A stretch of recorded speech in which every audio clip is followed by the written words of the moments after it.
Mr. Knuuttila, in 2004, you voted in favor of a constitutional amendment defining marriage as a union of one man and one woman. If the question were to arise again while you were in the Senate, how would you vote and why? Well, there needs to be some clarification, because what I voted for was to send that to the ballot as a ballot initiative. And I referred to it just a little while ago. I know we're a republic, and I'm not for turning the Commonwealth of Massachusetts into one big pure democracy and one big town meeting. But there are some issues that I believe are so important that the electorate should have a chance to pass on it. So what I voted for was to send that ballot initiative, or send that initiative to the ballot to allow people to pass on it. And it took 2 successive constitutional conventions for that to happen. Well, it didn't happen. I'm a history buff. I believe in the Constitution. And the Constitution, both here at the Commonwealth of Massachusetts, but the federal Constitution, provides for ballot initiatives and initiative petitions of the citizenry. And that's what was being discussed and voted on by the legislature. And that is what I voted to send to the people. And I'd vote again today to do the same thing, because I think they have a right to pass on certain issues. Thank you. Representative Flanagan? Welcome. Same question. I voted to allow same-sex couples the rights of marriage because I believe they, just as well as anybody else, has the right to marry whomever they choose. I know there are some conversations that people had is what's this going to lead to next, and where are we going to end up in the state of Massachusetts, and what's going to happen. But the truth of the matter is nothing's changed. People go about their business every day just as they did before. People are going to go about their business every day from here on after. Some people who had been waiting years to marry finally did, and then got divorced just as heterosexual couples do. We can't change the way people are. We can't change whom they care about. And I don't think the state of Massachusetts has a right to do that. I think that we've heard different people. I can tell you the number of calls that I got in my office on people on both sides of the issue, because there was big lobbying efforts on both sides from the big lobbying groups to say, call your legislator and read them this statement. It wasn't that many people that called to say, this is a bad idea. It was people who were calling to say, how is this going to affect my marriage? And the truth is, it doesn't. It doesn't affect anybody's marriage. And if it came before the legislature again, I'd still continue to vote the same way I did. You want to follow up, Bob? 30 seconds. Tens of thousands of people signed a petition to ask for this to go to the ballot. Tens of thousands of citizens in the Commonwealth of Massachusetts asked, and they were all certified by the Secretary of State.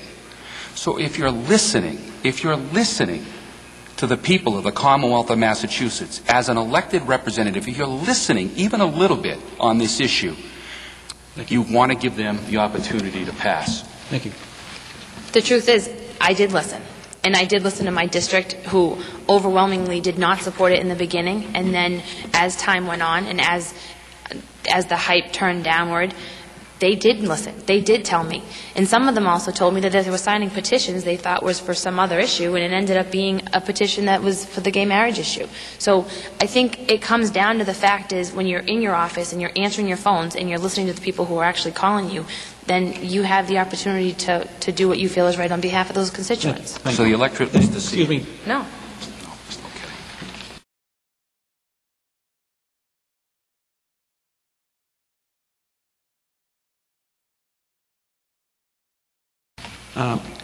Representative Flanagan, 42 states have passed Megan's Law, which provides for a mandatory 10-year prison sentence for the rape of a child with force.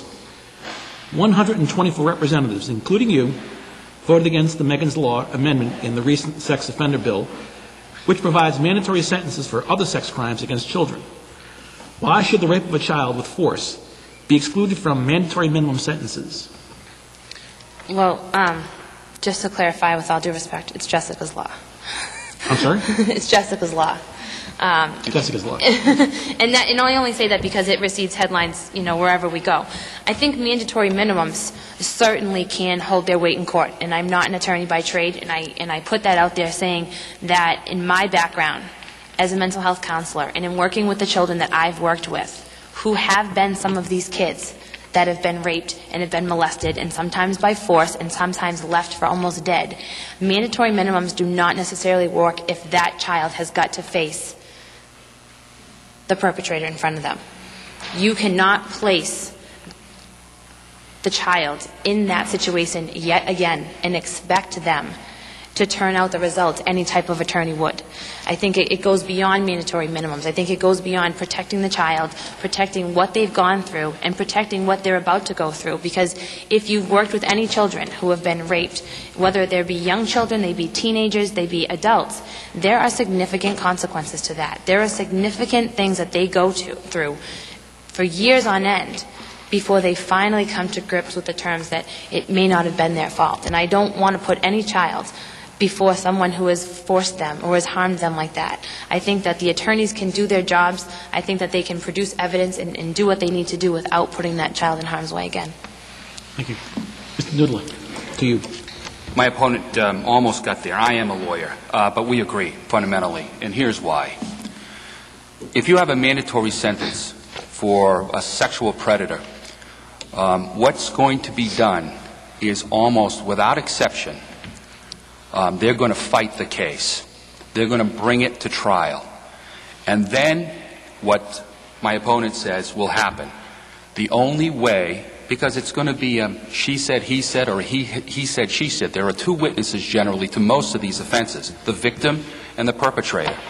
They will bring it to trial. A lawyer who's competent will have no other choice but to zealously represent his client because part of that is no plea bargaining. And if you can't plea bargain with some of these people, then what happens is you put the perpetrator in the courtroom with the victim. And some of them are as young, well, it's horrible. Use your imagination. That's the reason why maybe a mandatory sentence without the opportunity to plea bargain sentences for these individuals may not be, at first glance, the best thing to do. Now, I know Representative Polito's bill. I've read it from cover to cover. And I know the dispute that's going on between the Attorney General and the District Attorney. But there's some room for work here on this bill. But that's the principal reason why this may be not such a good idea for these individuals. Thank you. Welcome.